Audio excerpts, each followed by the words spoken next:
Assalamualaikum warahmatullahi wabarakatuh. Perkenalkan, saya Sartika Widyardina dengan NIM 13020220218. Kali ini saya akan membahas salah satu tugas kecerdasan buatan mengenai subdisiplin ilmu yang terkait pada aplikasi. Di mana saya akan mengambil aplikasi YouTube. Ya, pertama-tama selamat datang buat teman-teman yang sudah mengklik video ini. Saya benar-benar berterima kasih ya. Semoga ini menjadi salah satu pembelajaran bagi kita semua. Nah, di sini ada beberapa daftar isi yang akan kita bahas ya, ada 6, dimana kita akan membahasnya satu persatu di slide berikutnya. Baiklah, di pendahuluan kita bisa tahu nih bahwa YouTube adalah situs berbagai video terbesar di dunia yang didirikan pada tahun 2005. Kemudian YouTube ini dibeli oleh Google pada tahun 2006. Di mana kita dapat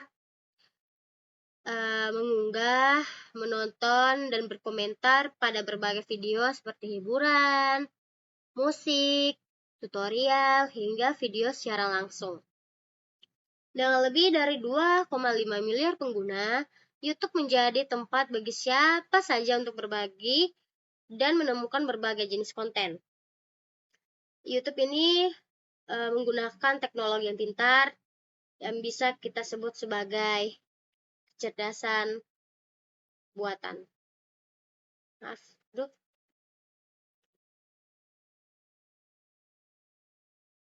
Baiklah, di mana dia dapat merekomendasi sebuah video yang sesuai dengan minat pengguna dan menjaga keamanan konten di platform ini. Peran AI dalam platform YouTube. Di mana peran AI ini sangat penting untuk membuat pengalaman menonton lebih baik, sehingga AI ini dapat digunakan untuk merekomendasi sebuah video berdasarkan minat penggunanya. Nah, di sini kita bisa tahu ya bahwa AI ini juga dapat menghasilkan salah satu subtitle otomatis ya, yang bisa kita tahu nih kalau misalnya kita nonton video luar negeri ya. Jadi itu ada banyak subtitlenya gitu. Jadi keluar semua ya. Itu bisa kita sebut sebagai AI-nya. Dan mendeteksi video yang melanggar aturan.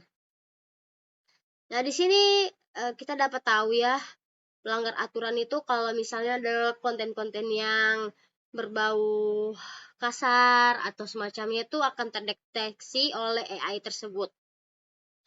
AI ini juga membantu menargetkan sebuah iklan yang sesuai dan juga memfilter konten yang tidak pantas sehingga YouTube bisa tetap aman, relevan bagi semua penggunanya. Penerapan AI di YouTube. Ada 2 poin penting yang bisa kita tahu. Yang pertama yaitu sistem rekomendasi konten. AI ini dapat menganalisis sebuah video yang telah kita tonton sebelumnya untuk merekomendasi video baru yang mungkin kalian suka nih. Misalnya aku suka film SpongeBob. Dan nanti si AI ini akan merekomendasikan video baru tentang film SpongeBob tersebut. Seperti itu. Nah, sehingga ini dapat membantu penggunanya ya untuk menentukan konten-konten yang relevan dan juga menarik, bahkan lebih mudah. Poin kedua itu moderasi konten otomatis. AI bisa mendeteksi bahkan menandai video yang melanggar kebijakan YouTube. Ya, seperti konten kekerasan dan konten-konten yang lainnya. Jadi makanya itu di YouTube itu kita diberi usia nih ya, sehingga itu tidak akan melanggar kebijakan dari YouTube tersebut seperti itu. Nah, di mana platform ini menjaga agar tetap aman dan juga sesuai untuk semua penggunanya. Ya, seperti pada tugas kali ini ya, diminta untuk subdisiplin AI-nya. Di sini saya memberikan 4 poin ya. Yang poin pertama itu pembelajaran mesin atau machine learning. Untuk anak AI ini ya, atau anak teknik informatika itu tidak asing dengan kalimat machine learning. Nah, ini bisa salah satu sub disiplin AI yang paling dominan pada YouTube ya. Nah, di sini kita dapat tahu bahwa algoritma pembelajaran mesin ini digunakan untuk menganalisis sebuah data penggunanya dan perilaku menonton, sehingga memberikan rekomendasi video yang lebih akurat. Ya, jadi kalau semisalnya kalian menonton video yang baik-baik nih ya, nah ini nanti YouTube akan merekomendasikan video yang baik-baik juga, seperti itu. 2. Pemrosesan bahasa alami atau kita sebut dengan NLP atau Natural Language Processing. NLP ini kita dapat memahaminya dan dia dapat bisa dikatakan mengolah bahasa dalam sebuah video. Ini termasuk pembuatan subtitle ya guys. Dan dia dapat menganalisis komentar penggunanya. Sehingga ini dapat membantu untuk meningkatkan interaksi dan juga aksesibilitas dari si YouTube tersebut. Yang poin ketiga itu pengenalan gambar dan video atau computer vision. Pada teknologi ini, AI memungkinkan untuk mengenali objek, wajah, dan konten visual dan juga visual dalam video. Mohon maaf ya. Di mana pengenalan gambar ini digunakan dalam moderasi konten untuk mendeteksi materi yang tidak pantas dan membantu dalam pengelompokan konten. Sistem rekomendasi. Pada sistem ini, aplikasi itu langsung ya dari algoritma si AI ini, yang dimana bertujuan untuk menyarankan sebuah video kepada si pengguna berdasarkan minat dan riwayat menonton mereka. Ini meningkatkan keterlibatan pengguna dan waktu tayang video tersebut. Apa sih manfaat AI ini? Bisa kita ketahui bahwa manfaatnya itu ada 3 bagian. Yang pertama itu pengalaman pengguna yang lebih baik. Di mana AI ini dapat ya merekomendasikan video yang berdasarkan minat dan juga perilaku si penggunanya. Nah, sehingga si pengguna ini lebih mudah menentukan atau menemukan sebuah konten yang mereka suka.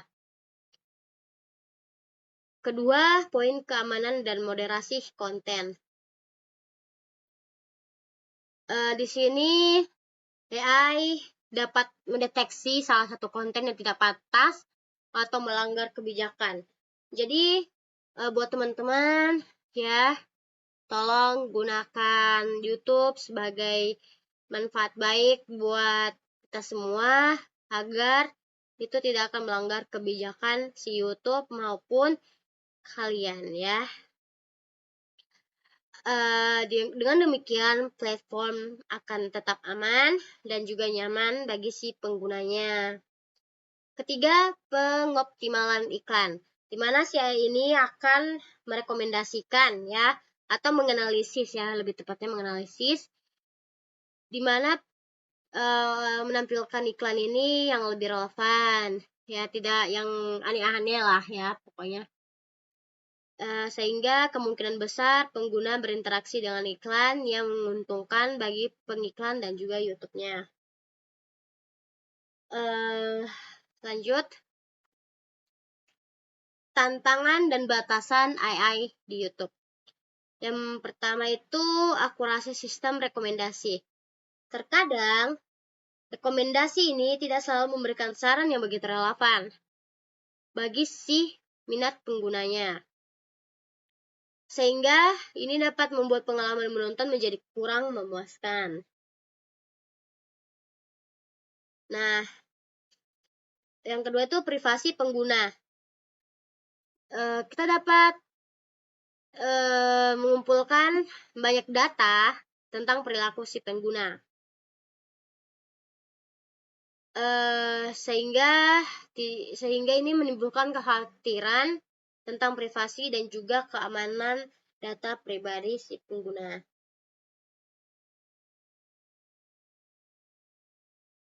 Tiga, kesalahan dalam moderasi konten. AI tidak begitu akurat ya guys dalam mendeteksi konten yang melanggar kebijakan. Terkadang video-video yang tidak bermasalah itu biasanya tidak dapat ditandai ya, sehingga video yang melanggar itu dapat lolos dari si deteksi data tersebut. Nah, ini bisa dikatakan mengganggu pengalaman si pengguna. Baiklah, untuk kesimpulannya saya memberikan 2 saja.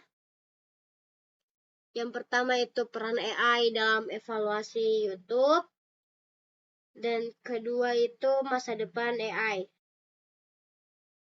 Dimana kesimpulannya ini kita dapat mengambil bahwa AI telah menjadi bagian yang sangat penting bagi perkembangan si YouTube. Ini dapat memberikan bantuan rekomendasi video yang baik, menjaga keamanan konten, hingga membuat platform lebih mudah diakses oleh si pengguna. Kedua, itu AI diterapkan akan lebih canggih ya, dengan kemampuannya yang lebih baik dan memahami apa yang disukai oleh penggunanya. Ini membantu fitur baru